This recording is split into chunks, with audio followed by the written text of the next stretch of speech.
brain kind of tells your body what to do. That's incorrect. Your gut tells everything what to do, including your brain. I think the ratio of signals going from gut to brain is something like 80% to the brain, 20% from the brain down to the gut. So your gut is everything. If you don't have the right gut health, you're fucked. Your cancer, your fucking mental disorders. I'm depressed. I'm gonna kill my family. What? Why didn't Daddy love me? All that shit? Oh, I'm having the best day. Oh, I'm having the worst day. All that shit gets what is all gut health. And if you identify what your genetic predispositions are, and you fill those supplements, and you fill your gut with the right foods, you're gonna be happy. You're going to be fucking happy. You might not be healthy. But you're going to be healthier. And it's not going to keep you alive forever, but you're not going to die as early. How's your progress? In which way? Health? You look a little bit the same. You look healthy. How's the new diet? I was at my lowest weight ever on Friday. I say ever. Here's how you know you're a fat fuck. Let me explain something to you. I hit the scale, okay? I was 276.2.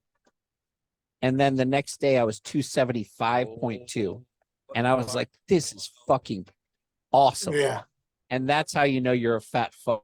I was like, I am literally the weight of an NFL defensive end. And I'm not an NFL defensive end. Right. I'm 6'5", 275, right? But I'm getting stronger. I started taking tests. No, I'll tell you. No, I was gonna comment. Yeah. You don't look fluffy. You always look fluffy. You always look fluffy. Yeah. But you don't look fluffy to me right now. No, I'm tightening up. I'm tightening up. It's a progress. I'm no longer taking the semaglutide.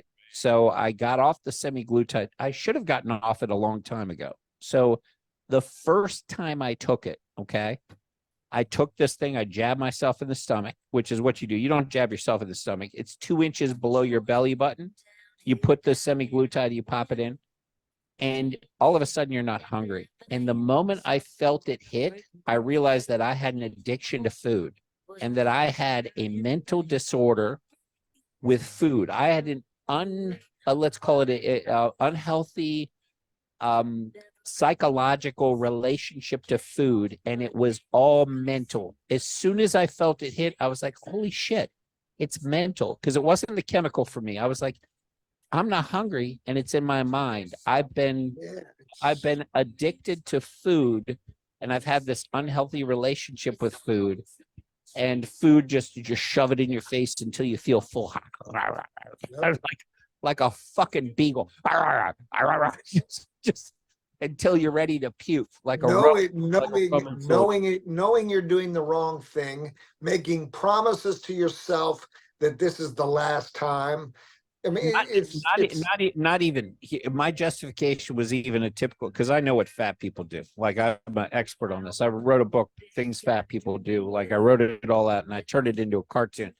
But what I did is I would justify eating, let's say, 3,000 calories in a meal as, well, it's just one meal, and then I won't, I'll eat 2 meals a day. Like, I'll eat, this is my breakfast. And then I'll eat another, like a smaller meal or another meal at dinner. And, if you have a snack in between, all of a sudden you're at 6,000 calories for the day. Hey, let me tell you something. Supposed to be at about 2,000 calories. Don't think for 2 seconds that you're abiding by the portions guidelines either. Certainly not. Nor, and here's the other thing that people need to know. So most of our food, if you see it, say, enriched, or you see it, if it's got corn, wheat, whatever, it's been sprayed with glyphosate. And when it's sprayed with glyphosate in order to kill the pest and pesticide, but it also gives you cancer, and it also kills your proper celluli in your gut. Because of all the pesticides and all the bullshit, it kills so much of the stuff in your gut. You can eat the same amount of food and you'll absorb 22% more calories. So if you eat the truly organic foods if you eat the stuff that's not processed, the stuff that's from Italian flour instead of American enriched flour, you know, the stuff that hasn't been sprayed with this horse shit, you can eat the same amount of food and cut down 22% of the calories. So if I had known this, and if I had practiced this my whole life, 22% calories over a week is about a pound a week in fat. Okay. It's a lot. It's a lot of fucking weight. You extrapolate that over your whole life and you can do the math. It doesn't mean that you're going to be, you know, obviously that many weeks skinnier, but it means that basically all of us would be, you know, those pictures of guys in the 60s and 50s and everybody's in shape at the beach. You don't see fat people in those pictures. It's because the food was real food. They weren't eating any less than us. They might have been eating more than us in terms of calories and food, but they were eating high quality food. So your body was able to digest it.